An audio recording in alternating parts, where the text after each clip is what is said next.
As a young child growing up, I had four sisters. We didn't have a brother. Our grandmother was our first feminist teacher. We live in a rough neighborhood, so we learned to fight for ourselves. But as a child, I was always intrigued by injustice. I was always captured when there was something going wrong, someone being beaten, someone being taken advantage of. I had a lot of questions. I went to school and I was involved with politics in my school, but I also used my voice a lot as a young person. And then the war came and there was a lot of, our world was turned upside down and I was angry for a long time. And that anger eventually morphed into me wanting to help. And then it morphed into me wanting to challenge structures. And it morphed into me wanting to change the dynamics of from war to peace. But at that moment, it was not about changing from war to peace. For me, it was changing from war to peace for my children and the next generation.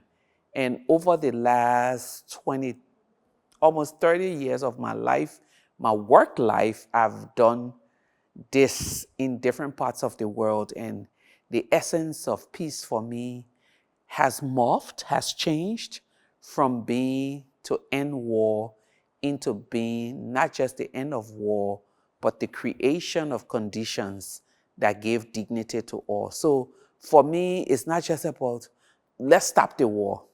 It's about how people are treated, how people live, how their basic human security needs are being met, what happens in their life.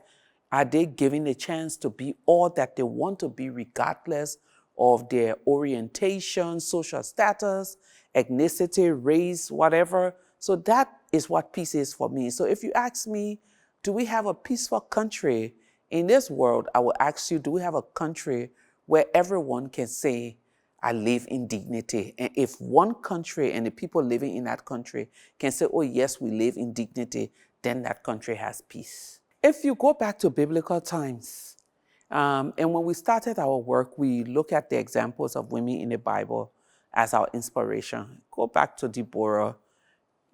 Deborah was a judge. She was a prophetess, and she was someone's wife. She wasn't just sitting. When the time came, she joined in the battle for rescuing the nation. If you go and read about Rahab, the prostitute, she didn't just sit. She did something. We protested. We did many things, but also we recognize that in today's world, if you are working and you get exhausted, there are resources for mental health. For us, we didn't have those resources. So our singing, our praying together was our resource for mental health. Because what a lot of people do not understand is that whilst we're protesting, some of the women were going home and they were going to communities where they were being raped. Some of them were still burying their children. Some of them were still going to spaces where they didn't have food to eat. Some were still being jailed for many different reasons. Some were being abused in their homes. But every morning, they wiped their tears, they dried their faces, they oiled their faces, and they came and protested because they wanted peace. Not for our generation, but for the younger generation. So when we think about everything we did, I won't call it a performance for peace. I will call it we worked for peace, but in moments of working for peace, we found a space to exhale. You know, when you carry a lot, there are moments where you just need to say, and our singing and praying was that moment to exhale. For me, I tell people that if you go to the Quran and read, I've been reading and studying, and there is a verse that the Torah carry, that the Bible carry, that the Quran carry, that every religious book in the world carry. You know what that verse is? Love your neighbor as you love yourself. And so I don't think that religion should be used as a means of dividing us. And what I think our experience in Liberia offers to the world as a legacy is that we work together during one of the most critical moments of our nation history. Something that had been used or was being used to divide us, we used to bring us together and to bring our nation together. And I think that's an example from the world, because if you go to the Bible did not tell you hate every other religion. The Quran did not say hate every other religion. It's not about how you pray. And if you declare, oh, I'm Catholic, and I pray every morning, and I do catechism, and I do this, and I do that, people do not see a Catholic when you walk. They see a human. And how you interact with them, how you treat them at the end of the day, will make them to ask you, where do you worship? And once you say, oh, I'm Catholic, then the next thing you hear is he's a good Catholic man. And so I think our religious practices should not just be for the buildings that we go in, it should be for our everyday life. And that's what we showed the world when we came together. We live in a world where we have two distinct genders, women and men. And when people ask this question about what do you think the role of women is in building peace, it becomes a little bit sad. Because imagine you live in a house where it's just you and your wife, or you and your sister, a man and a woman, and the house is on fire. What do you think her role should be? And there are two buckets, and you need water to quench the fire. Her role is to pick up one, and you pick up the other, and collectively you put up the flame. But when it's burning, you are feeling it, then someone is coming and asking, what is your role?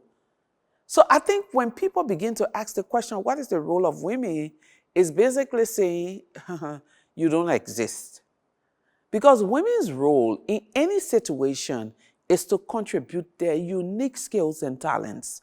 So if there is a fire burning in this house, and there are two buckets, and you have one, I should pick up the other one and say, you know what? Stand at this door.